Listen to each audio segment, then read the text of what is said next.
नमस्कार, मैं जितेंद्र चतुर्वेदी। आखिर प्रधानमंत्री नरेंद्र मोदी ने ऐसा क्या कर दिया कि योगेंद्र यादव सरीखे रोने बिलखने लगे।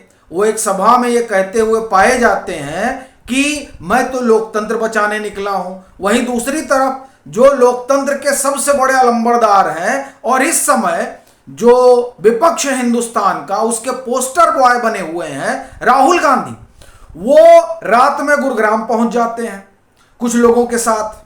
फिर फोन फान होता है, कुछ और लोग आते हैं, वहां कुछ बातचीत होती है, कुछ साझा किया जाता है। कहा गया कि साहब हरियाणा को लेकर वो कोई बड़ा धमाका करने जा रहे हैं, खास तौर से वो विधानसभा चुनाव के नतीजों से जुड़ा हुआ है। सवाल ये उठता है कि अगर ऐसा कुछ है तो ये आधी रात राहुल गांधी को जाने की क्या जरूरत थी। अरे बढ़िया सुबह में जाते, शान से दस्तावेज लेकर आते, प्रेस कॉन्फ्रेंस करते। अरे 7 अगस्त को उन्होंने किया ही था, 18 सितंबर को किया ही था, तो इस बार भी दिन में बढ़िया बैठ के करते।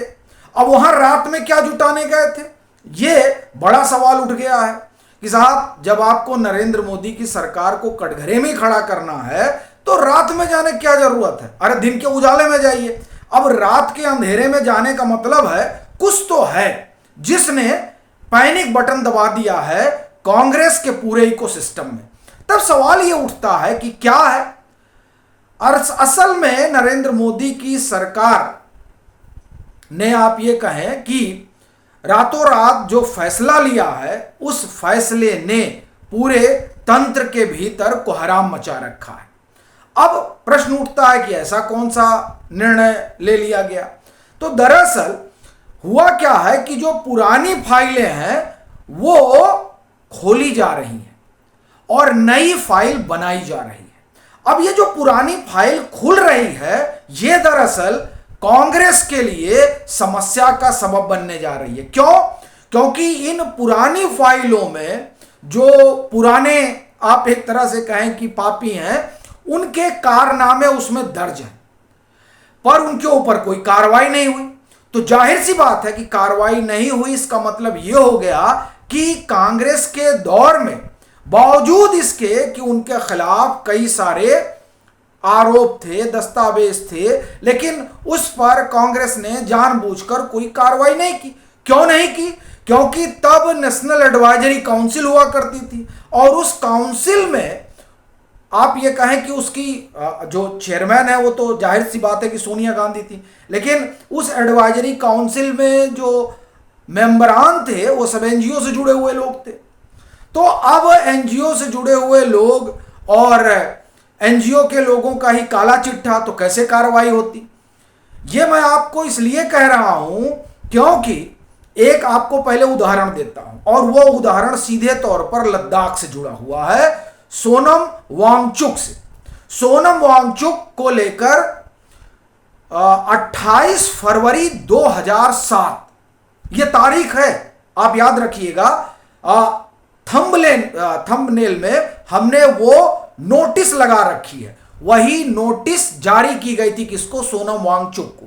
और उस नोटिस में कहा गया था कि साहब आप जो है एंटी नेशनल एक्टिविटी में जुड़े हुए हैं और चाइना से आपके बड़े गहरे संबंध हैं। ये याद रखिएगा कि ये 2007 का एलिगेशन है। तब भाजपा की सरकार नहीं थी, यूपीए की सरकार थी। उन पर यह भी एलिगेशन लगा है कि आपने 200 कनाल जमीन कब्जा कर लिया है। इस तरह के 5 आरोप लगे थे, जिसमें सबसे गंभीर आरोप यही है कि एंटी नेशनल एक्टिविटी, चाइना के साथ आपका मेलजोल और आपकी जो एनजीओ है उसको ये जो पैसा आ रहा है ये भी बड़ा संदेह पैदा करता है। इस बाबत लेके मजिस्ट्रेट ने बाकायदे नोटिस जारी किया था। अब आप देखिए कि इस पर क्या कार्रवाई हुई। जाहिर सी बात है कि तब की यूपीए सरकार ने आंख बंद कर लिया था, क्योंकि सोनम वांगचुक को तो एक तरह से कहा जाए कि ये प्रोटेक्ट करने में लगे हुए थे। अब ये जो नोटिस है, नोटिस बता रही है ना कि वो वहां क्या कर रहे थे। और ये अकेले शख्स नहीं है, अभी यासीन मलिक ने जो अपना बाकायदे 89 या 90 पेज का हलफनामा सुप्रीम कोर्ट में दाखिल किया है, उससे ये बात निकल कर आ रही है कि किस तरह से हाफिज सईद जो 26/11 जिसने कराया, उससे मिलने के लिए तत्कालीन यूपीए सरकार यासीन मलिक से कहती है, और जब वो मिलकर आते हैं तो बड़े खुश होते हैं यहां सब कि अरे आपने तो बड़ा अच्छा काम कर दिया। कहना यह है कि ये वो फाइलें हैं जो खोली जा रही हैं कि दरअसल खोलिए और देखिए कि तब सरकार किस तरह से ऐसे लोगों को, इनके जो कामकाज है उस पर नोटिस जारी हो जाता था लेकिन कोई कार्रवाई नहीं होती थी, आंख बंद कर लेती थी। इसका आपको एक और उदाहरण देता हूं, फिर मैं आगे चलता हूं कि ये पैनिक बटन क्यों दब रखा है। 2014 की बात है, ये सरकार नरेंद्र मोदी की आई ही थी, मुझे लग रहा है ये जून की बात है, मई, हाँ मई में इन्होंने शपथ लिया था, जून की बात। आईबी की एक रिपोर्ट जो है वो लीक होती है।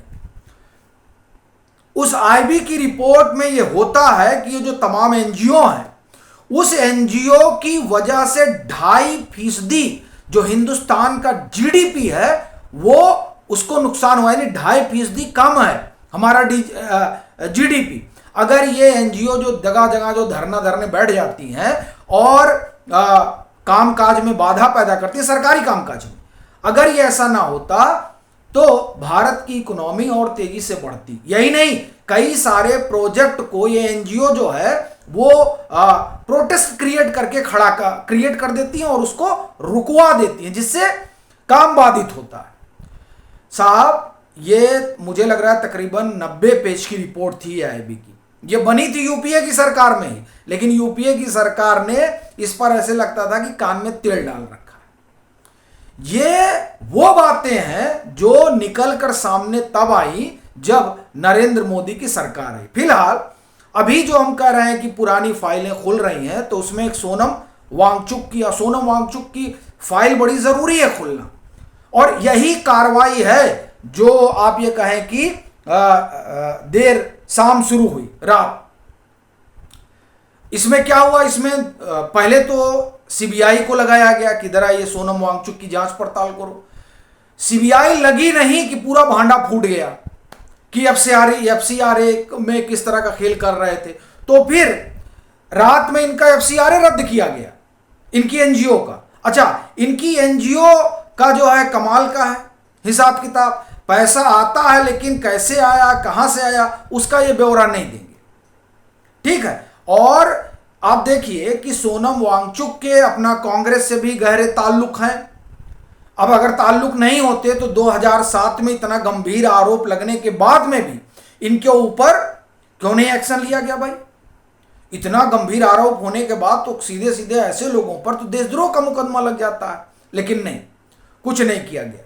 तो अब हो क्या रहा है कि पुरानी जो कलई है वो खुल रही है और नई फाइल बन रही है, और ये जो एनजीओ की फंडिंग है इस पर तो पैनी नजर आई है।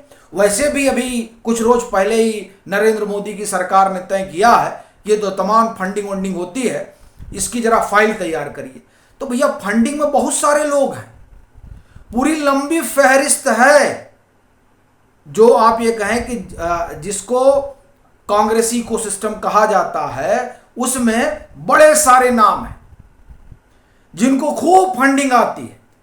तो कई सारों का एफसीआरए रद्द हो रहा है। और देखिए, ये महज मसला एफसीआरए रद्द होने का नहीं है, मसला इसका भी है कि किस तरह से कांग्रेस इन लोगों को पाल पोस रही थी। इसीलिए आप देखिए कि 18 सितंबर को राहुल गांधी पोस्ट करते हैं, जनजट से आह्वान करते हैं, और इनके आह्वान के बाद यूनिवर्सिटी में छात्र संघ का जो चुनाव होता है उसमें एक लाइन से जो नतीजे आते हैं उसमें कांग्रेस का खाता नहीं खुलता है। सबसे बड़ी बात तो हैदराबाद की है, जहां कांग्रेस की सरकार है वहां 7 के 7 पदों पर परिषद जीत जाती है, कांग्रेस का खाता नहीं खुलता है साहब, जहां इनकी सरकार है। पंजाब जहां तीसरे दर्जे पर है भाजपा, वहां वो अपना अध्यक्ष उनका जीत जाता है, यानी इनकी स्टूडेंट विंग का। कहना यह है कि जनजेड ने इनकी आवाज नहीं सुनी, तो लद्दाख में क्रिएट किया गया। अब इस बात के आरोप सीधे सीधे बीजेपी लगा रही है, आप समझिए। और कहा जा रहा है कि जिसने भाजपा के दफ्तर को फूंका उसका सीधा ताल्लुकात जो है इन लोगों से, यानी कांग्रेस से। ये जो जन जेड के राहुल गांधी के आह्वान पर जब युवा बाहर नहीं निकले तो कांग्रेस के ही कार्यकर्ताओं को जो है लगा दिया गया क्या? ये सवाल इसलिए उठ रहा है क्योंकि भाजपा इस बात का दावा कर रही है और जो लद्दाख के एलजी हैं वो तो कह रहे हैं कि राजनीतिक दल जो हैं उन लोगों ने यहां पर षड्यंत्र रचा है। अच्छा, आप देखिए सोनम वांगचुक बड़े प्रोग्रेसिव मतलब एग्रेसिव भाषण भी दे रहे थे। वैसे तो ये हिंदी में बड़ी मीठी मीठी बातें बोलता है, लेकिन क्या क्या भाषण दे रहा था। अच्छा, आप जब भाजपा ने आरोप लगाया कि ये कांग्रेस का हाथ है तो सबसे पहले कांग्रेस को डिफेंड करने के लिए साहब उतरे सोनम वांगचुक। अच्छा, सोनम वांगचुक मतलब जो मांग ये लोग 30 साल से लेकर चल रहे थे उस मांग को नरेंद्र मोदी की सरकार ने पूरा किया कि यूनियन टेरिटरी बना दिया। अब यूनियन टेरिटरी बन गई तो पहले ऑटोनॉमी की बात कर रहे थे, अब आ गए हैं पूर्ण राज्य पर। सवाल यह है कि ये सब किसके इशारे पर हो रहा है? इसी को खंगालने के लिए नई फाइल बन रही है जिसमें एफसीआरए रद्द हुआ, इनका जो इंस्टीट्यूट है उस इंस्टीट्यूट का देखा गया कि यहाँ भी जो फंड का ये मिसयूज कर रहे हैं तो वो रद्द हुआ। ये मैं आपको सिर्फ एक उदाहरण बता रहा हूँ और ये जो एक्शन शुरू हुआ है, चूंकि देखिए ये फंड आया, इनके पास जो फंड, उसी फंड से इतना बड़ा लद्दाख में मूवमेंट इन्होंने क्रिएट किया, तो जाहिर सी बात है कि अब सबका लेखा जोखा होगा। राहुल गांधी जो एक्स पर पोस्ट करके आह्वान कर रहे हैं तो वो आह्वान की आवाज कहां कहां तक जा रही है वो सब भी लेखा जोखा चलेगा। तो हुआ क्या है कि जिस तरीके से एफसीआरए रद्द हुआ, सीबीआई को बिठा दिया गया, उसके बाद से जो पूरा तंत्र है वो सदमे में और उसको लग रहा है कि अब ये जो हम लोग आप एक तरह से कहें कि घुमा फिरा के बातें कर रहे हैं उससे बात बनने वाली नहीं है। अब सरकार जो है उसने जांच बिठा दी है, तो इसलिए अब धीरे से कहीं चुपचाप बैठ जाओ, नहीं तो ये जो जांच चली है उस जांच के दायरे में सब आएंगे। और ऐसा सोचने का कारण है कि जब इस तरह की चीजें होती हैं तो जाहिर सी बात है आप जो कह रहे हैं उसका असर पड़ता है, और असर नहीं पड़ता तो आपके लोग लग जाते हैं, जैसे कि लद्दाख में बताया जा रहा है, भाजपा दावा कर रही है। तो इसलिए ये जो सोनम वांगचुक पे बैक टू बैक एक्शन हुआ है, उसी एक्शन ने पूरे इकोसिस्टम को कपा दिया है। अब ये देखने वाली बात रहेगी कि इसमें क्या आगे होता है।